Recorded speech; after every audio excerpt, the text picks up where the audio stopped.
start then with a problem. We have a number of revolts, different countries. So here we have Tunisia, of course Egypt, Bahrain, Syria, Libya, and Yemen, and others. And it's what do they have in common? And in fact, it's less than you might think. These are all different countries. People talk about the Arab Spring, but each country has its unique history, its unique set of issues and the problems. Think about Bahrain, for example. Bahrain really represents something rather unique. It's a difference. The ruling elite is a Sunni family, and about 80% of the population, we're not sure because we don't have official statistics, but probably about 80% are Shia. This need not be a problem in a country, except if you're a Sunni, you get privileges from the state. University position, government employment, subsidies for your business, and so on. And people naturally resent this. There are other features that are unique to Bahrain as well that foreigners might not see, which is the United States has the 5th Fleet based there. And Iran is right across the water.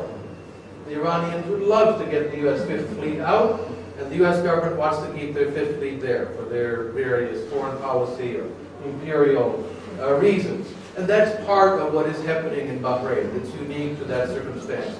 It's a battleground between two great powers, a regional power and an international power that want influence and control. Syria, with its own unique experience of having the Ba'ath Socialist Party there, with its dictatorship, that has become a dynasty, a real monarchy where power was handed from father to son. And people are sick of it there. They're also sick of the Soviet-style economic system, and so on. Libya, again, is sui generis. It's unique in many ways. Libya does not even have a modern state, as we understand the term. Gaddafi destroyed the state in our normal understanding of the term today and created a pre-modern patrimonial state in which the great leader divides up power amongst his sons. Each son, in effect, is given an army. And Saif was given millions of dollars to pay and bribe Westerners, getting his PhD in London, giving all that money to the London School of Economics, and so on. But that was, in effect, that son's role. The other sons run what are, they call them militias. I think they're just armies personally loyal to the leader, who pays them in cash in his tent. This is not the normal modern state circumstance. And it's not at all like Egypt. It's really quite different from the Egyptian circumstance. Egyptians are much more likely to have a sense of national identity. That's why the army was more popular, because people say, well, my son or my nephew, my cousin is in the army. If your nephew or cousin is in one of Gaddafi's militias, you are a member of his tribe, right? And you're getting money from him. And the vast majority of the population is not. So Libya and Egypt are really very different circumstances. But they do have some things in common. So what I might say is that the material, the kindling, as we say in English, the wood that caught fire in each country is different. But the spark was common and went from one country to the next. A common spark, but in each case, the kindling, the material that burst into flame, was different. I want to address one question. Was it despair about rising poverty? This is a very common thing you hear in the media. And I think it's a bit superficial. For instance, the same thing we heard, well, terrorism was caused by poverty. Please. Just please. How many Haitian terrorists are there? One of the poorest countries in the world. Or terrorists in Burkina Faso. In fact, when people think of, say, just the 9/11 terrorists, there are a lot of other terrorists in the world, but those are the ones they have in mind. These are typically middle-class, university-educated. They were not poor.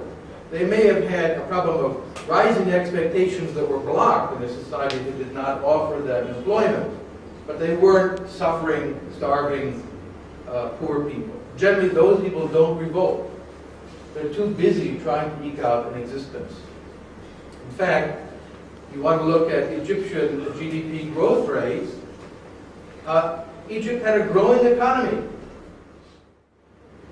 Now, they were poor, but things were actually getting better. And according to the household survey data from the World Bank, the income distribution was not changing during this period, which suggests, although income was very uneven, if you will, as Ali mentioned, very wealthy, super elite, and a mass of the population was quite poor, and a fairly small middle class compared to democratic countries, that wasn't changing, which tells you that the income growth was fairly evenly distributed throughout the population.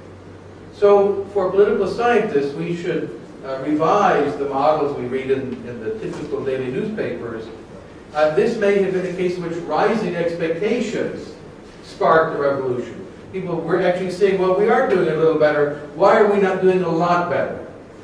So it's not the case that poverty is always the cause of a revolution or the thing that people look to. There may be something more complex going on.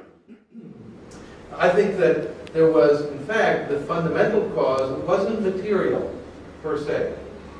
Poverty is a background condition, but it's like saying that the cause of the fire was oxygen, right? The fire was caused by oxygen. Yes, without oxygen you won't get a fire. But normally we want to look to the spark or the action that caused the fire. It was a simple quest for human dignity. This is something that I think is very important that you find in all of the Arab countries. The same message.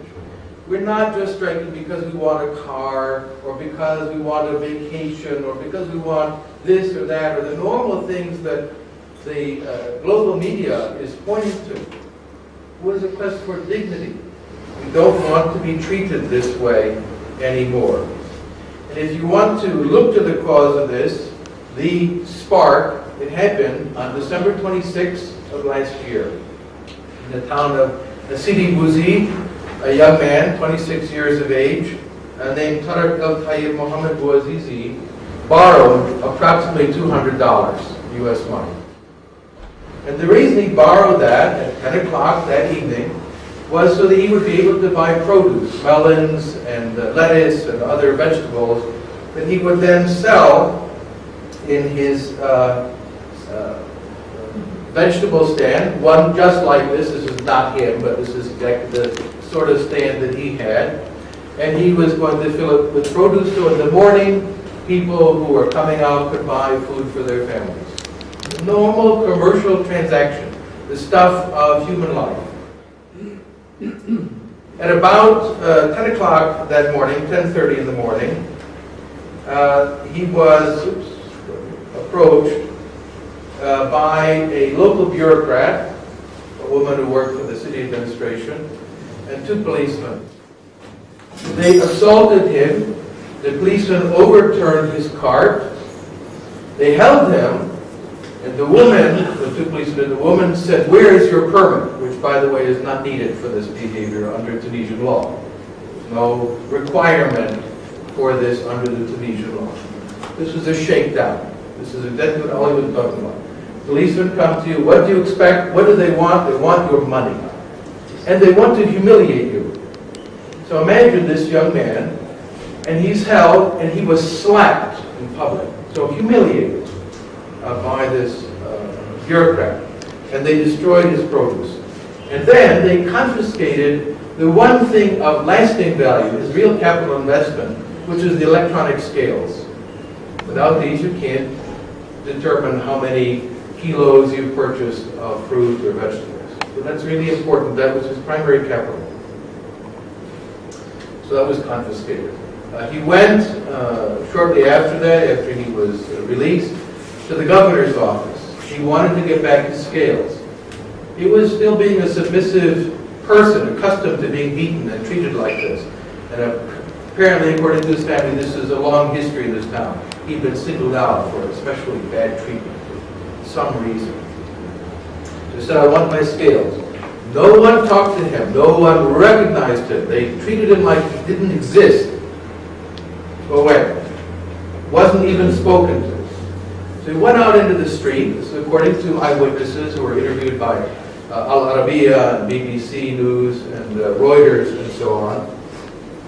Went out into the street. He said, "If you don't see me," they didn't see him. He had no dignity as a human being. "If you don't see me, I will burn myself." Really horrifying thought, such desperation. No response. He went to a local petrol station, bought some gasoline, some petrol, came back, and then his last words, how can a man make a living? Well, he wanted. He wanted to be able to make a living, to support his family. And he lit himself on fire. It's unbelievable. It's such a shocking thing. People rescued him. He was taken to hospital. He did die subsequently. His sister was interviewed on Reuters, and her statement was so powerful. She said, think what it is like to drive a young man, 26 years old, to this extreme. Right? She said, in our town, if you don't have money for bribes or relatives, you're nothing. You don't exist. You don't count. We can't live like this anymore. This was really the cost, was this plea, this desperate plea, just for dignity. He died in January of this year, and it was clear this ignited so much anger among the Tunisian people. They said, we don't want to live this way anymore. That even the president came to his hospital beginning to realize people are angry, very, very upset about this. He wished him well, and he said, I'll take care of it. It was too late. People said, we've had it. Because they realized something, that this man had given them this occasion to vent their anger. And if you go out into the streets confronting an authoritarian regime, and Tunisia was not the worst by any means, authoritarian regime, corrupt, tough and brutal, but there are worse ones in the world. But if you went out and challenged them, they would beat you. Bad things would happen to you. Your property would be confiscated. You would be imprisoned. In some extreme cases, you might disappear. If there are 10 of you, all 10 of you will be beaten. But there might have been a scene, so they might be a little cautious about this. If there are 100 of you, they will tear gas you. If there are 1,000 of you, they're not sure what to do. When there are 10,000 of you, when there are 50,000 of you, they realize there's nothing they can do at that point.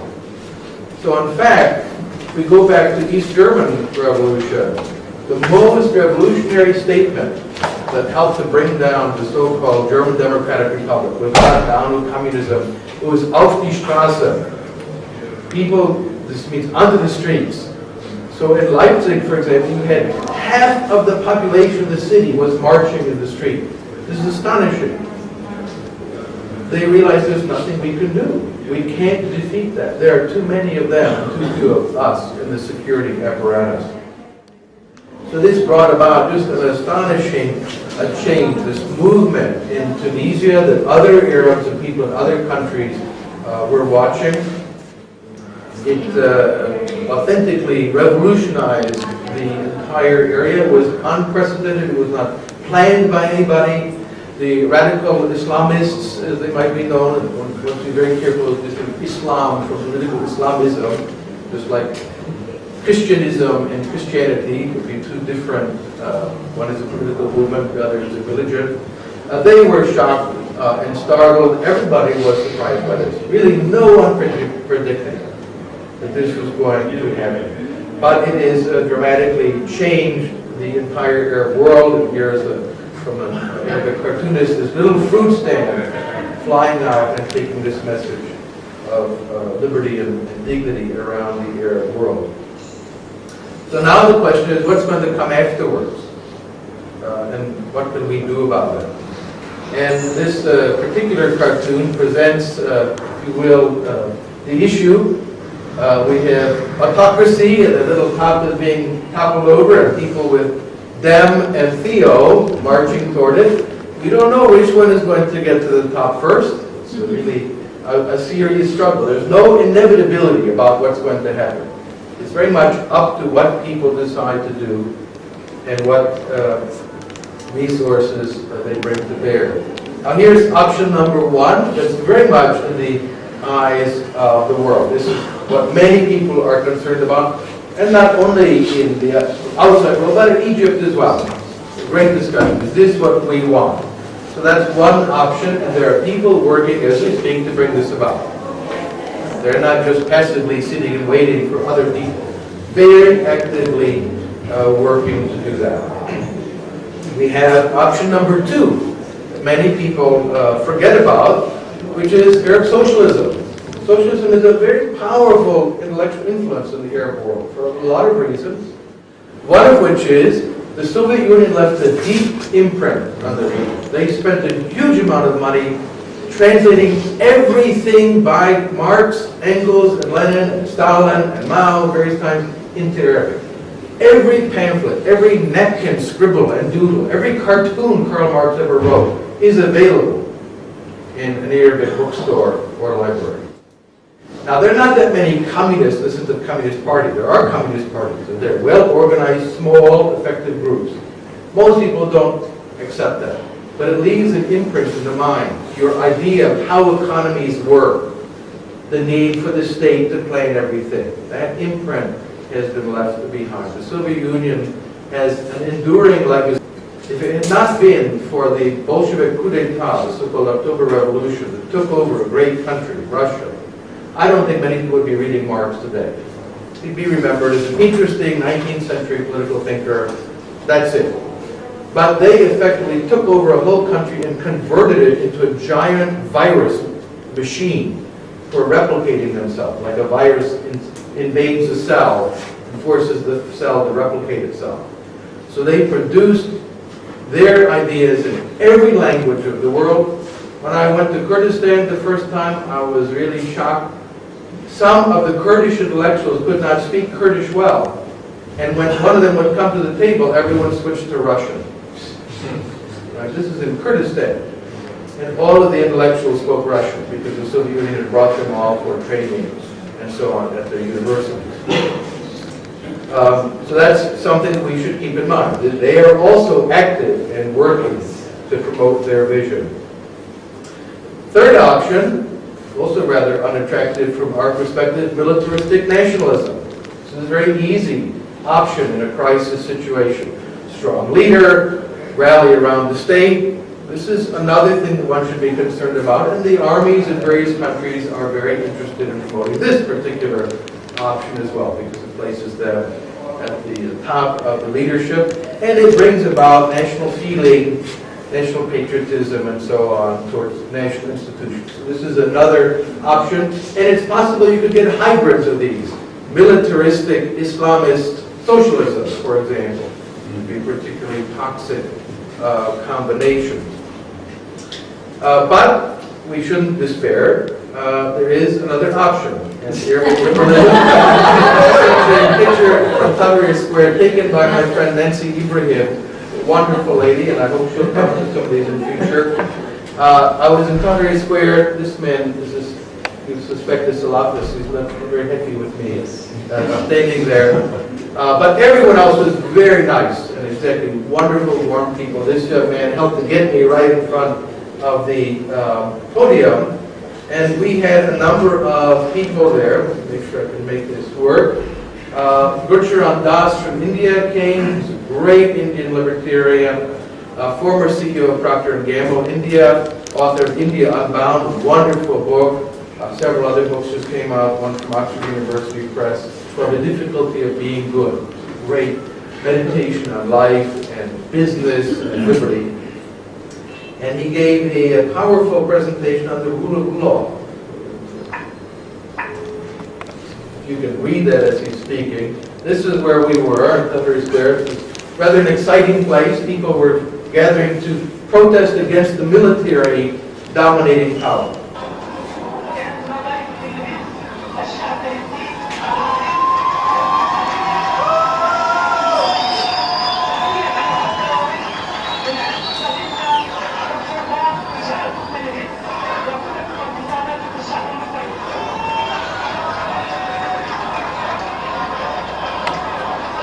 Most inspiring talk on the rule of law I've ever seen.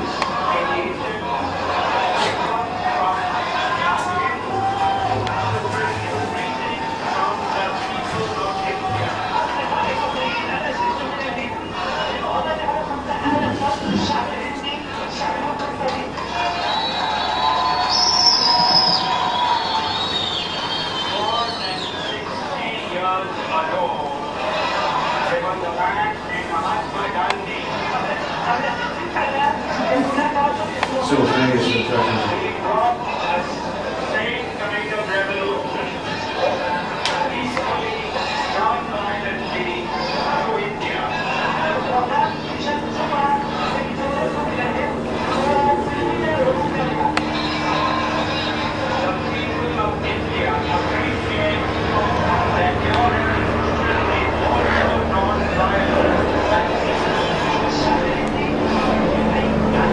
Message of nonviolence is very well received.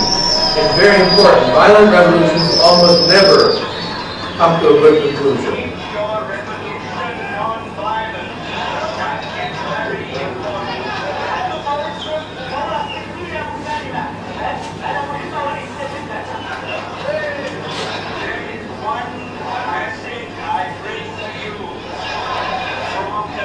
This was on television a lot also. It's a very important message that he brought.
That was a very powerful moment, and Vulcano was very important. We had people from India, people from Slovakia, who could talk about transition, about democracy in India and Egypt. There's a long, long historical connection and great friendship among intellectuals and culturally, and having a number of Indians there to discuss the roots of Indian democracy and success, and also people from Eastern Europe talking about post-dictatorship transformation. Show me this. The man who did the translation is Noor El-Harmouzi, my colleague. And I knew him as he's a scholar, he's a writer, he's a thinker, he's a diplomat, he's a friend. I did not know he's a powerful public speaker until he went up. Nancy Ibrahim was a BBC reporter for BBC Arabic, as sharp elbows. And she elbowed the Brotherhood guys out of the way. They were all guarding the stage, and she got right up there. She said, "We want a message of freedom here." She was a very, very tough woman. And BBC journalist about. maybe that's it. But here's Lua giving a short presentation.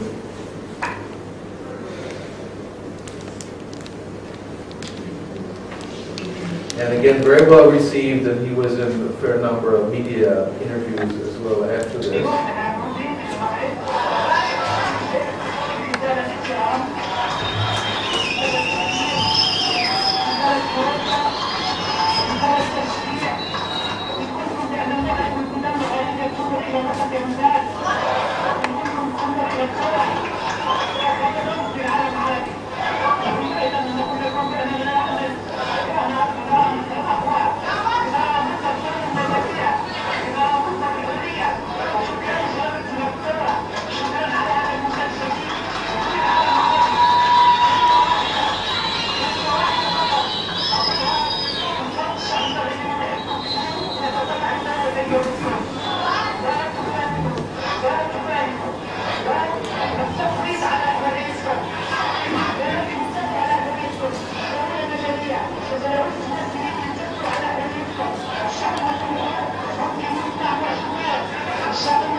one thing that Lua is very good at was to bring, as Ali did, authentic patriotism in the service of liberty, to be distinguished from nationalism or chauvinism.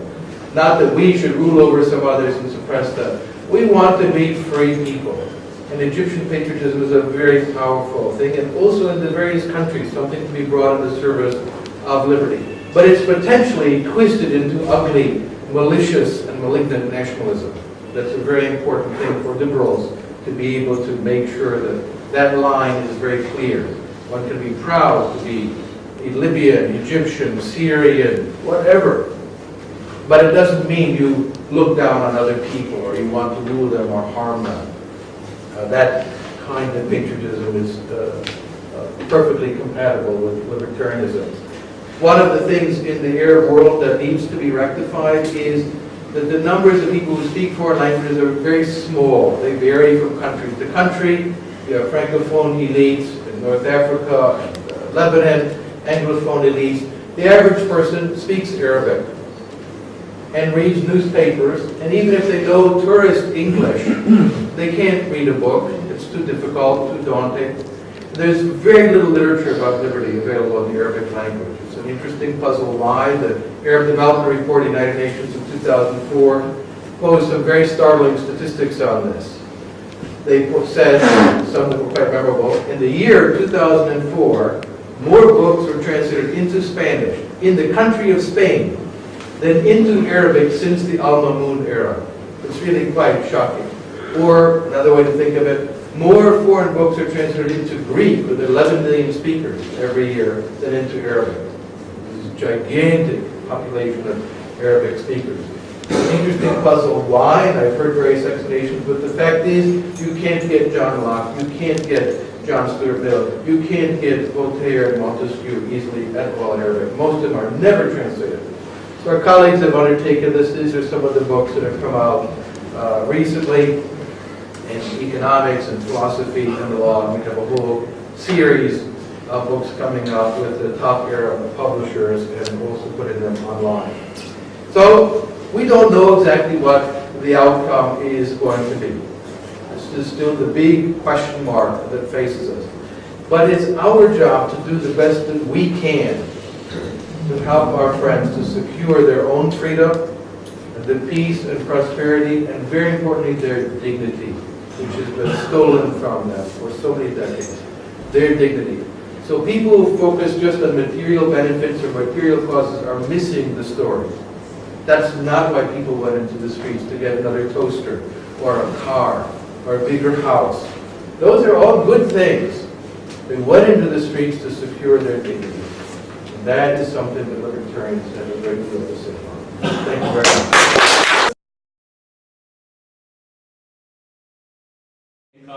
The extra income they used to take.